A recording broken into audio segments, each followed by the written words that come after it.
Hello friends, आज topic है training की how to become ISO auditor. Welcome to the OSS certification services private limited YouTube channel. Just a small introduction OSS के बारे में। OSS is एक certification body, they are providing the ISO certification, third party inspection and training. For more information about the ISO OSS you can visit osscertification.com or email us to info@oss।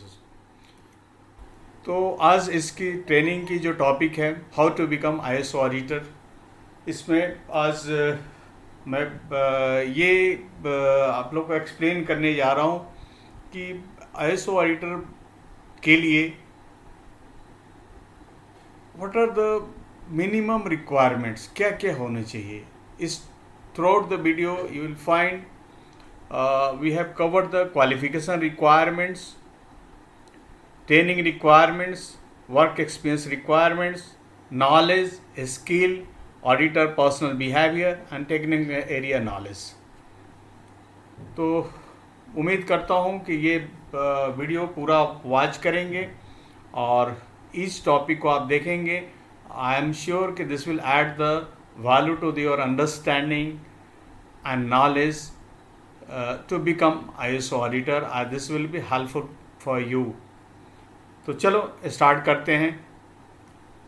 Educational qualification, if you want to become ISO auditor, बहुत misconception है market में लोगों को कि engineer ही होना चाहिए, BTech होना चाहिए, BE होना चाहिए। ऐसा नहीं है। इसके लिए क्वालिफिकेशन है, डिग्री हो, डिप्लोमा हो, graduate, any discipline can become the auditor. ऐसा नहीं है कि नहीं इंजीनियर, बहुत सारे मिसकंसेप्शन मार्केट में लोग नहीं इंजीनियर हैं तो ऑडिटर बनेगा, ऐसा नहीं है। Anyone can who is a graduate in any discipline, diploma, degree can become the auditor as auditor. Training क्या क्या होना चाहिए। If you want to become auditor, ISO auditor बनना चाहते हैं तो आपके पास लीड ऑडिटर ट्रेनिंग सर्टिफिकेशन होना चाहिए। लीड ऑडिटर किसकी, कोई भी मैनेजमेंट सिस्टम है स्टैंडर्ड का, कोई एक स्टैंडर्ड भी हो सकता है, 2 भी हो सकता है, 4 भी हो सकता है, 5 भी हो सकता है, एनी वन।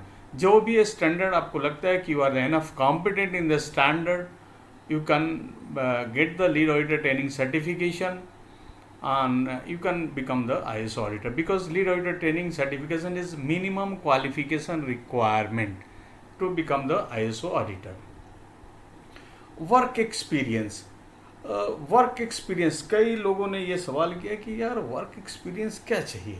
तो देखो जी, ऐसा क्या नहीं, work experience as such it is some of the standard, it is the defined. If you look for the ISO 22000 ISO 22000 standard की जो रिक्वायरमेंट उसमें कहीं डिफाइंड है, 27000 स्टैंडर्ड में कहीं डिफाइंड है कि अगर आपको ऑडिटर बनना है तो क्या चाहिए। But as a general it is not said anywhere, but वो डिपेंड करता है कि कोई भी सर्टिफिकेशन बॉडी की सिलेक्शन क्राइटेरिया क्या है, कितने क्वालिफिकेशन पे बंदों को अपना लेते हैं, कितना एक्सपीरियंस होना चाहिए।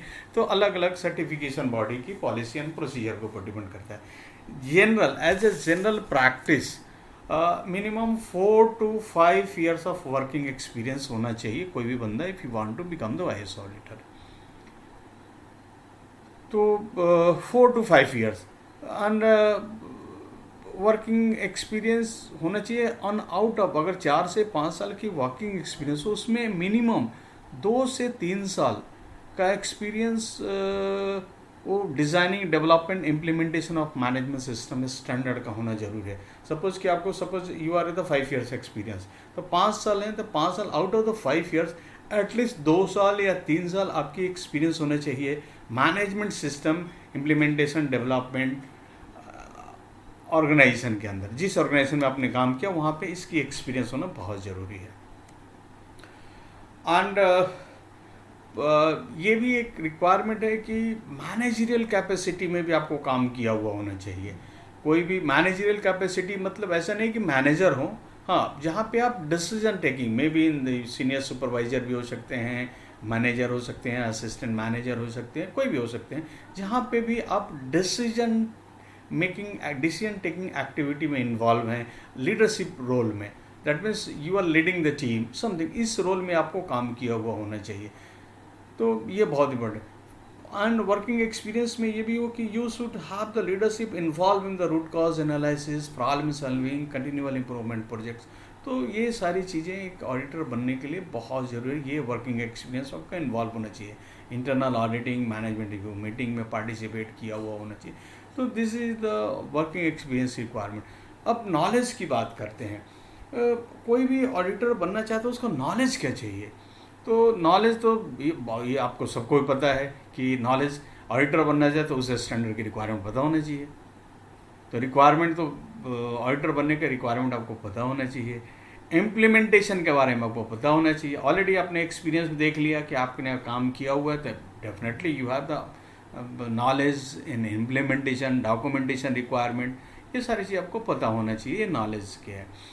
देन अब स्पेसिफिक जो ये रिक्वायरमेंट ISO 17021-1 की रिक्वायरमेंट है कि कोई भी ऑडिटर हो तो उसको knowledge of business management practices, business management practices के बारे में ऑडिटर को, सपोज कि क्या है कि कोई भी ऑडिटर ऐसा नहीं है कि आप सपोज कि अगर कॉमर्स बैकग्राउंड के हैं या इंजीनियरिंग बैकग्राउंड के हैं या फूड बैकग्राउंड के हैं, तो सपोज कि if you are in the food background तो आपको माइनिंग इंडस्ट्री में ऑडिट करने जाना, आप जा सकते हैं, नहीं जा सकते हैं, बिकॉज क्योंकि you do not have the business management practice की नॉलेज नहीं है।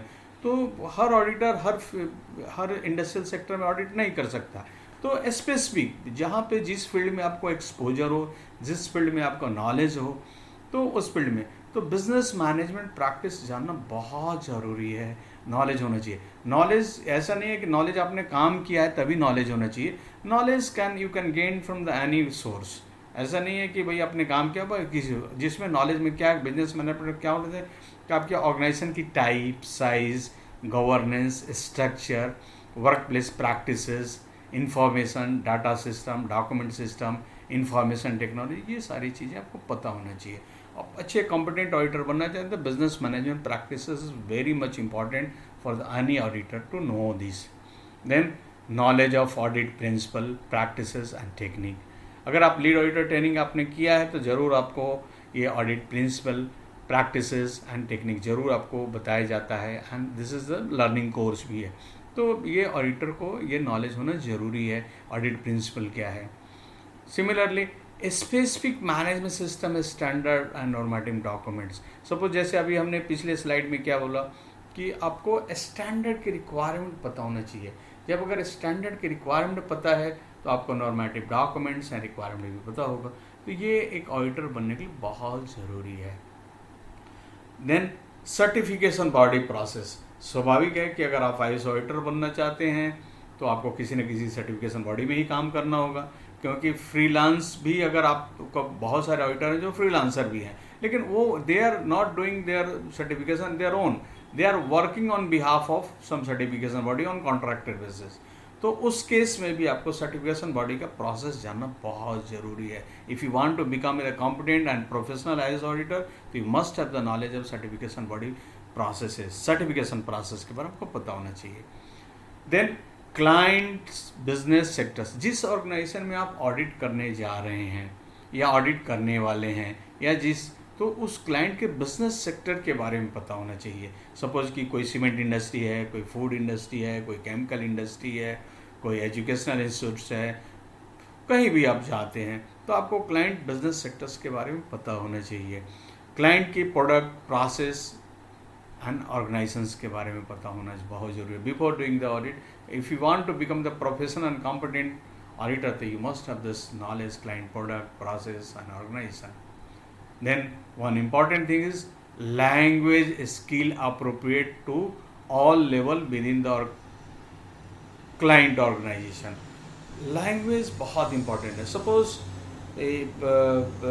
आप किसी ऑर्गेनाइजेशन में आप जा रहे हैं, suppose you are Hindi speaking, maybe people are speaking the Tamil, so you cannot read the document, cannot understand what the auditee is saying, because they may be, everybody cannot speak the English in the organization, someone speak in their local language also.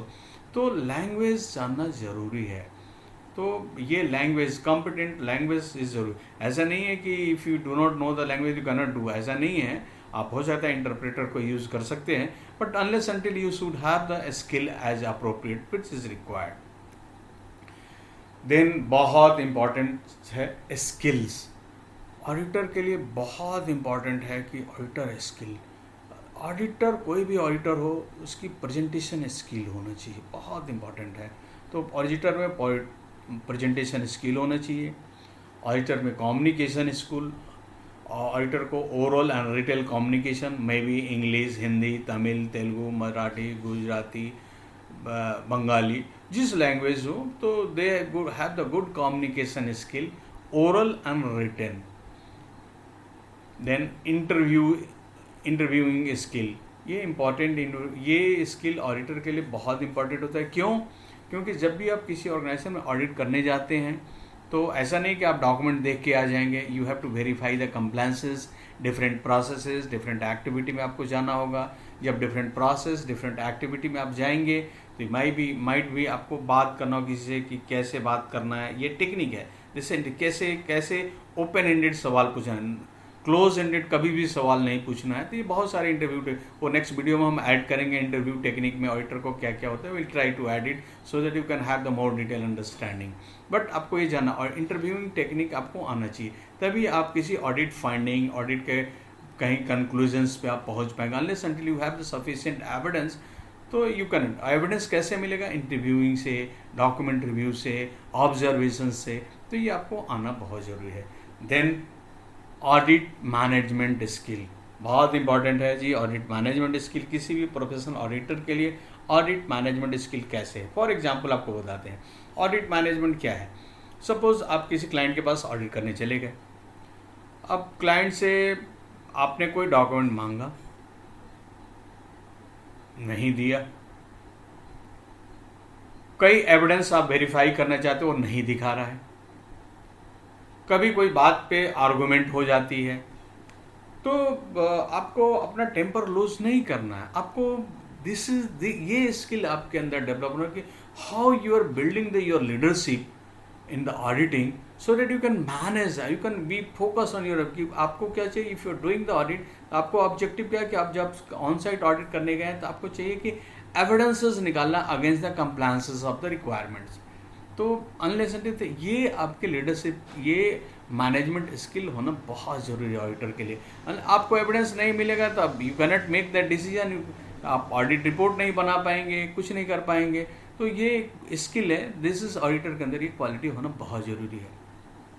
And this last but not list, auditor के लिए note taking. जब भी आप audit करें, evidence को collect करें, उसको लिखें, ऑडिट रिपोर्ट लिखने आना चाहिए। ऐसा नहीं कि ऑडिट रिपोर्ट आप ऑडिट कर रहे हैं, report is writing someone, this is not there. तो आपके अंदर बीइंग ए प्रोफेशनल, तो आपको ये सारी चीज, तो ये मैं एक बार दोबारा रिपीट करता हूँ, because this skill is very very very much important for the any professional auditor. क्या होना चाहिए? प्रेजेंटेशन स्किल्स होना चाहिए, कम्युनिकेशन स्किल होना चाहिए, इंटरव्यूइंग स्किल होना चाहिए, ऑडिट मैनेजमेंट स्किल होना चाहिए, नोट टेकिंग और रिपोर्ट राइटिंग स्किल। ये हमेशा ध्यान रखें। If you want to become the auditor, if you want to become professional successful auditor, तो ये जो 5 स्किल हैं ऑडिटर के अंदर जरूर होना चाहिए। Then you become the successful and the renowned auditor. Hope ये क्लियर हो गया होगा। देन नेक्स्ट स्लाइड में हम देखते हैं पर्सनल बिहेवियर। ये आप लीड ऑडिटर के कोर्स करेंगे, उसमें भी आपको ये बताया जाता है, बट फिर भी just I will explain you कि ऑडिटर की पर्सनल बिहेवियर क्या क्या होना चाहिए। जो भी कोई भी ऑडिटर हो वो एथिकल होना चाहिए, that means fair, truthful, honest, sincere, बहुत इंपॉर्टेंट है। ओपन माइंडेड, ऐसा नहीं कि पहले से, जैसे कोई आप ओपन माइंडेड हो जी, जैसे पहले ही कोई आपको डॉक्यूमेंट नहीं दिखा तो पहले ही आप सोच लो कि अरे वो तो बना ही नहीं होगा, नो नो नो, ऐसा नहीं हो सकता। तो ओपन माइंडेड, और हमेशा आपको willing to consider alternate idea and point of view. तो ऑडिटर को हमेशा ओपन माइंडेड होना चाहिए। डिप्लोमैटिक होना बहुत ज़रूरी है किसी भी professional. If you want to become the professional auditor, आपको डिप्लोमैटिक होना है। डिप्लोमैटिक मतलब tactful in dealing with the people, कैसे लोगों को डील करना है, कैसे आपको अपनी फाइंडिंग्स, अपनी एविडेंसेस, अपनी कंप्लायंसेस को वेरीफाई करना। तो ये दिस स्किल आपको बहुत इंपॉर्टेंट अपने अंदर डेवलप करना है। देन ऑब्जर्वेंट, हमेशा आपको कहीं जाना है ऑडिट में, जब भी साइट पे ऑडिट करने जाएंगे तो आपको देखना है, ऑब्जर्व करना। ऑब्जर्वेंट बहुत फिजिकल सराउंडिंग एक्टिविटी बहुत इंपॉर्टेंट है, because by observing you can get the many evidences. Sometime होता नहीं कि आपने ऑडिट करने गए, बोला कि नहीं हमारे साथ तो रिजेक्शन होता ही नहीं है जी, कभी नहीं होता जी, ये रिजेक्शन रिपोर्ट आपने निकाल कर पास पास पास, आप देख रहे हैं साथ में प्लांट में आप गए, आपने देखा कि साथ में बन रहा है 100 पीस बन रहा है, 50 रिजेक्टर और 50 सही हो रहा है, आपको सामने दिख रहा है वहाँ पे। तो आपको दैट ऑब्जर्वेंट भी होना बहुत ज़रूरी है ऑडिटर को। जब भी जाएंगे ऑब्जर्वेशन से भी एविडेंसेस मिलता है। देन परसेप्टिव क्या होता है कि आपको सिचुएशन, वहाँ की जो सिचुएशन होगी उसको अंडरस्टैंड करना होगा। अब कहीं गए किसी ऑर्गेनाइजेशन में आप ऑडिट करने जाते हैं, कोई सपोज कि लंच आवर हो गया, लोग सारे चले गए, आप कहोगे नहीं जी अरे ऐसा कैसे होगा, हम तो ऑडिट कर रहे हैं। No no no, you have to understand the situations. Similarly audit कर रहे हैं, टी टाइम हो गया, वर्कर प्लांट से बाहर निकले, आप ऑडिट कर रहे हैं, ऐसा क्यों हो गया? नो, तो आपको परसेप्टिव होना चाहिए, सिचुएशन को समझिए कि what is the situation, what is the culture, what is the practice. Then versatile, auditor को वर्सटाइल हो, हमेशा अपने आप को सिचुएशन में अडॉप्ट करना। जिस ऑर्गेनाइजेशन, क्योंकि सारी ऑर्गेनाइजेशन आप you are auditing the many different organization, अब हर ऑर्गेनाइजेशन के प्रैक्टिसेस एक जैसा नहीं है, हो सकता है आपके ऑर्गेनाइजेशन, तो आपको क्या ना वहाँ पर जाकर उनके साथ अडॉप्ट होना है। तो ये बहुत ज़रूरी है ऑडिटर। देन टेनाशियस, आपको फोकस्ड होना है। आप जब भी ऑडिट करेंगे, ऑडिट में होता है अपने लोग बात भी करते हैं, इधर करते हैं, कई चीज़ें होता है, एविडेंस नहीं दिखाते हैं, बट आपको ऐसा नहीं कि आपको एंगर होना है, आपको फोकस होना है कि आपकी audit is, if you are auditing the particular clauses, आपके कंप्लायंस, तो आपको फोकस होना। ठीक है, बात करता है करेंगे, बट वी फोकस, बिकॉज आपसे उनसे बात करेंगे, बात करने में आप उनसे एविडेंसेस निकालेंगे, वेरीफाई करेंगे, तो आपको ऑब्जेक्टिव क्लियर होना चाहिए। पता चला आपको ऑडिट करने गए, आपको थ्रू आउट द ऑडिट बातों में निकाल लिया, you are not focus on this, तो ऐसा नहीं होगा, then you can not become the successful. तो आपको हमेशा फोकस्ड होना है कि हमें क्या करने हम आए हैं, and what is the my objective, what the evidences I want to collect, that you have to collect and be focused. तो हमेशा ध्यान रखना है। देन डिसिसिव, आपको कोई चीज़ आपको एविडेंसेस मिलता है तो आपको डिसीजन लेना है लॉजिकली, वो सही है गलत है, क्लाउज के रिक्वायरमेंट के साथ कंप्लाई कर रहा है कि नहीं कर रहा है, तो आपको डिसीजन, ऐसा नहीं कि आपने कुछ पकड़ लिया देन आप खुद ही परेशान कंफ्यूज हैं, इधर उधर भाग रहे हैं, कह रहे क्या होगा कैसे होगा खुद ही, तो that gives the wrong impression to even the auditee also, and you can not conclude some decision to take on the audit findings. तो डिसिसिव होना चाहिए। और सेल्फ रिलायंट, आप जब भी आप काम कर रहे हैं तो आपको अपने आप पे सेल्फ रिलायंट इंडिपेंडेंट होना। ऐसा नहीं कि आप कभी हाँ करते हो कभी ना करते हो, एविडेंस बात आपको खुद भी कंफ्यूजन है कि नहीं यार वो सही है कि गलत है, जो दिखा रहा है वो सही है गलत, तो दैट इज द आपको सेल्फ रिलायंट भी होना बहुत ज़रूरी है बीइंग ए ऑडिटर। तो this are the personal behaviour and quality of the auditor, बहुत इंपॉर्टेंट है। एंड आप इसको देखेंगे, आपको समझेंगे, इसको अडॉप्ट करेंगे, then you will become the successful auditor. Now you come to the technical area knowledge. पीछे भी स्लाइड्स में indirectly it was explained, but फिर भी मैं आपको एक्सप्लेन करता हूँ what is the technical area. जब भी आप ऑडिटर बनते हैं, ISO ऑडिटर बन जाएंगे किसी ऑर्गेनाइजेशन में, अगर सर्टिफिकेशन बॉडी में आपकी सिलेक्शन होती है या सर्टिफिकेशन बॉडी में आप काम कर रहे हैं, तो ऐसा नहीं है कि आप ऑडिटर बन गए और किसी भी क्लाइंट को आप ऑडिट कर सकते हैं, ऐसा नहीं होता है। If you are doing the client और नहीं, आपको नॉलेज होना बहुत ज़रूरी है।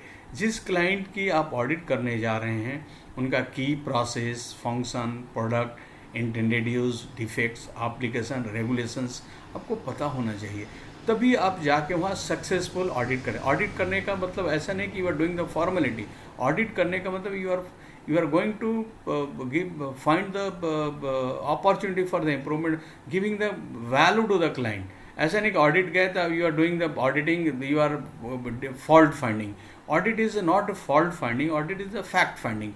If you are doing the fact finding, that means you are adding the value to the customer to whom you are auditing. जब क्लाइंट आपके ऑडिट से, आपके प्रैक्टिसेस से, आपके फाइंडिंग से सेटिस्फाई होता है, तो आपको there is a opportunity for the appreciation, opportunity for the new business development, बहुत सारे बेनिफिट्स होते हैं, this branding of your company, तो बहुत सारे एडवांटेज हैं. तो वो कब होगा? जब आप जाएंगे तो जिस कंपनी का ऑडिट करने जाते हैं आप प्रिपेयर्ड होके जाओ, उसका प्रोसेस क्या है, फंक्शन क्या है, प्रोडक्ट क्या है, इंटेंडेड यूज़ क्या है, डिफेक्ट क्या है, एप्लीकेशन क्या है. तो टेक्निकल एरिया नॉलेज होना बहुत ज़रूरी है किसी भी ऑडिटर के लिए before going to audit to any clients. Unless until without knowing this, you will be new to the organization, new to the process, then you cannot add the value to the organization during the auditing. Fact finding, fault आप ढूंढते रहेंगे कहाँ कमी है, but this is not objective of the ISO audit. Audit की objective है कि आप फैक्ट ढूंढेंगे उसमें कहाँ वीकनेसेस हैं, where you want to add the value to the organization. तभी तो ऑर्गेनाइजेशन आपको अप्रिशिएट करेगी, आपको बिजनेस अपॉर्चुनिटी बढ़ेगा, आपकी अपॉर्चुनिटी बढ़ेगी काम करने की. तो बहुत इंपॉर्टेंट है, तो ये आपको जानना बहुत ज़रूरी है. देन टेक्निकल एरिया नॉलेज क्यों चाहिए लोगों को? जैसे अभी हमने बताया कि आपको हर ऑडिटर एवरी ऑर्गेनाइजेशन को ऑडिट नहीं कर. सपोज कि you are the mechanical engineer, you cannot audit the food industry unless until you have the knowledge of the process and product services. तो सिमिलरली आप केमिकल इंजीनियर हैं, suppose example आपको किसी sugar mill में audit करने के लिए भेज दिया जाए, तो you cannot do because you have the exposure in the chemical industries. तो उसके प्रोसेस आपको नहीं पता. तो ये इंडस्ट्रियल कोड क्वालिफिकेशन के लिए टेक्निकल एरिया नॉलेज ज़रूरी है. तो दोस्तों, मैंने ये ट्रेनिंग आपको दिया, उम्मीद करता हूँ कि आपके लिए बहुत वैल्यूएबल होगा.